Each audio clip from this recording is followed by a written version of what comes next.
Evening, guys.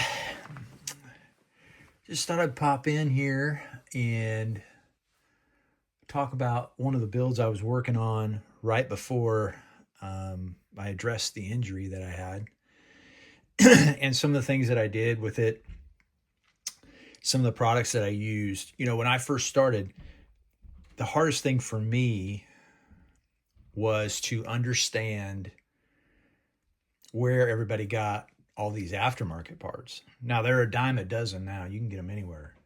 But back when I first started, 3D printing was, coming into its own.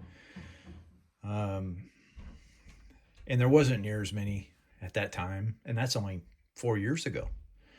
So I had a hard time. I would ask all these questions. And I probably annoy people to death because I ask all these questions, but I ask a ton of questions. When I'm interested in something, I will ask and ask and ask. It's just the way I am. I want to understand it, and I want to talk to you about your build and understand how you did your build and some of the techniques you used. But that being said, I started messing around with aftermarket products and started asking people like Old Tom and where he got certain things. And I remember using Old Tom as a resource for a Jeep that I did, or a Bronco that I did. And back then, there was a company called Olsen Brothers that did these really cool like roadster doors basically and it was really cool aftermarket stuff that he produced just for that Bronco kit. And unfortunately, he's no longer with us. He's no longer in business, should I say. But I discovered another company that's really good at Mopar stuff, and amongst other stuff, but Mopar, I go to him for mostly Mopar stuff, and that's Fireball Model Works. Fireball Model Works also makes a lift kit for that Bronco that I've used twice now, and it's perfect. There is no mess, no fuss with that kit. And I think he makes a 1.5 lift maybe. And I always bought the 3.5 lift. So there are lots of people out there that make good product and reasonably priced. So just ask around, ask anybody. That's what's great about our community. Always ask. So I was working on this 68 Charger kit, which, by the way, it's a Revell 68 Charger. Is a really phenomenal kit, and it is just like basically like butter when you put it together. So there's a couple issues, but not near the issues that you would expect. So on the thumbnail, I don't know if you noticed that or not, was a picture of the 68 Charger that inspired me for this build. So that 68 Charger is called Rolling Thunder. He's got a 440 in it, so I wanted to build that car. So I started on it, and I used Dodge Dark Green. It says 66. That's the code. And I want to talk about the paints real quick. This is a Scale Finishes paint. You'll see the flakes at the bottom. Beautiful paint. There's differences. Now, my paint of choice is Splash. I love Splash because I feel like the flake is more to scale. I could squirt this on a body using a 0.2 needle. My Infinity airbrush works really good with this. I turn the air pressure down to about 15, and it sprays on just as smooth as butter. No issues at all with Splash. You have to be very careful though with Splash, because it is basically an automotive paint, and it's hot. So Zero paints is hotter, but this is a hot paint. And what will happen is you have to use automotive grade primers with it because what splash will do is if you get it wet when you're spraying it, it'll break through that primer and it'll craze the plastic. And when that happens, you're starting over. And I have a really good example of that over here. This is one of the very first models I'd built coming back into the hobby right here. And this is sprayed with Splash Brandywine. And when I get up close to this, you're going to realize, oh yeah, I see what you mean. So let me move this out of the way, but see if I can get this under the light. And what you'll see, it's a little dusty, but what you will see, you'll see striping. See that? See if I can get that light out of the way. But you can see striping, and you will also see, if I can get it to focus, you'll see crazing. It's really noticeable on the side. I can't get this thing to focus. I got a new iPhone, but, and excuse the dust, I apologize, but you'll see it looks grainy. You can see the grains poking out right here. That's crazing. You can't sand that out. You can't get rid of that. The only choice that you have when that happens is dunking it and stripping it all the way back, starting over. So it's you have to be very careful with Splash. Now, on the flip side, I sprayed this with Scale Finishes.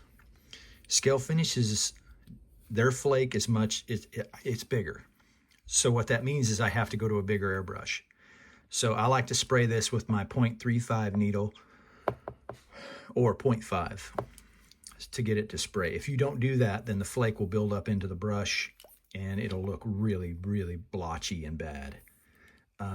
It's a good paint. It just, you have to make adjustments to get a good product out of it.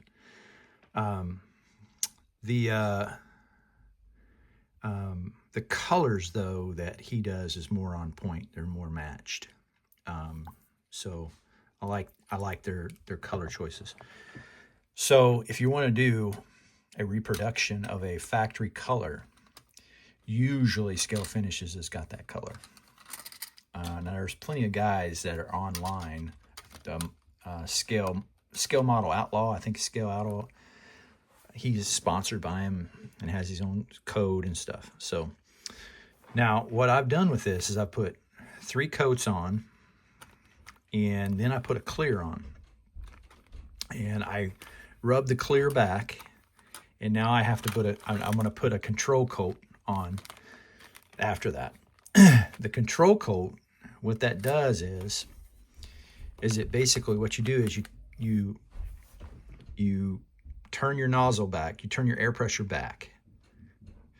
So I was using 18, so I would turn it back to about a 15, and I would do a distance. And what you're trying to accomplish with that is you're trying to get the metallic flake to lay more even, so you don't have splotchy metallics all over. This one turned out pretty good, but I've got some touch-ups I got to do, and there's some work I got to do. Now, this is basically going to be a factory car. Now, I am a huge fan of the Moons and the dog dishes, so nobody makes them better than Parts by Parks. So these are the dog dishes. And what I got from Fireball is if you notice in the thumbnail, the car that I'm choosing to model this after has smaller fronts. So I got these 2 sets of tires from Fireball, the smaller fronts and larger rears. And I am going to lower this car, and it shouldn't be too big of a hassle. Now, Fireball also makes the Steelies. So these are not the right ones, so I had to go back and order the right ones. I'll use this for another build. But these are factory correct Steelies for Mopar. And Fireball makes perfect ones. So I just wanted to show you that build, let you know where I'm at, show you a picture of what I'm trying to accomplish. and let you know where I'm at with that build. And I am going to feature that build on the channel when I get back to building. Another thing I wanted to talk to you about is Tamiya just released a kit, and it is hot right now. It is a hot item to get, and a lot of people can't even get it. It's on order. Unfortunately for me, my hobby shop had one. So these kits are hot, and I'm happy to get one. I'm going to build this later, probably later in 2025, but this Tamiya, if you've never built a Tamiya kit, they go together like butter. They are just phenomenal kits. They're engineered so well. And this is a curbside. This doesn't have a motor in it. But the details, it's almost like an alpha model. If you don't know what that is, look up alpha model. But this kit is going to go down as one of the better Tamiya car kits that they make. This thing is like butter. Just a really, really well engineered kit. There's plenty of unboxings online. I'm not going to do that, but there's plenty of them.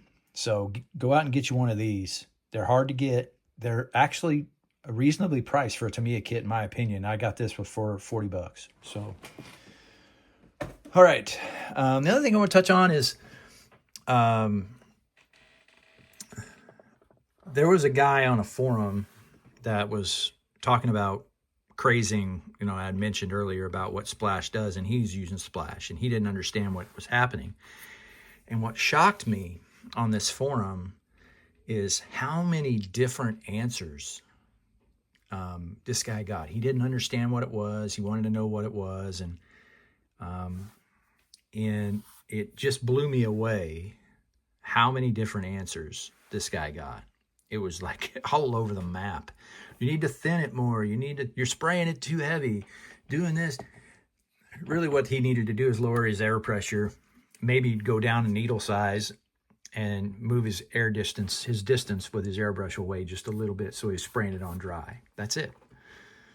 The thing about Splash is that they're hot, but their candies are even hotter because candies are just a dye, and it's mostly lacquer.